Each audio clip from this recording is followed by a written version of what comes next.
Okay, so for my final presentation, I decided to make a Google Slides document. So I was placed at Washington Elementary in Livingston. Washington Elementary is a kindergarten only school, which was really awesome to work with. So the after school program that I worked with was called Links, and it provides students with homework help, it provides them with a snack, outdoor time, and the group lesson, which we got to do the group lesson and activity. So some of the activities that we engaged in were group yoga, which we used Go Noodle on the TV that projected the screen from the computer. And we did a feel your body activity. We did a video on colors, Valentine's Day art, you name it, we did it. So some of the struggles that I faced personally is guidance. I really didn't know what direction I wanted to take with my after school program lessons.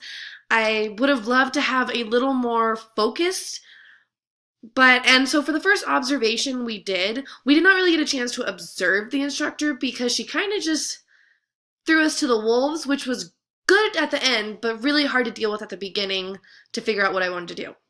Another big struggle was communication. So the communication with Maddie and I, so when it came to lesson planning and deciding the direction of our lesson plan should take, it was extremely difficult to come to an agreement due to an unwillingness of one party. So I would throw an idea out and it would get shut down. So it was just really hard to get it done and come to an agreement.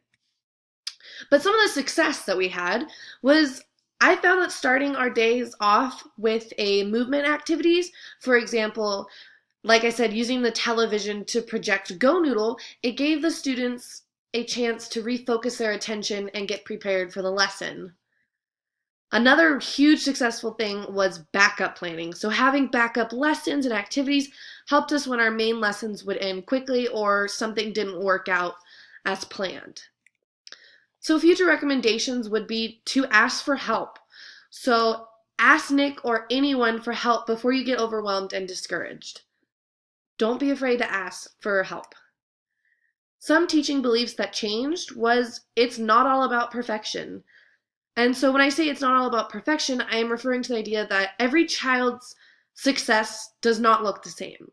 So it'll look different. So if you make an art project, one child's successful art project will not look like the next. And just make sure that you're projecting that to the kids that it's okay if yours looks different. That's okay.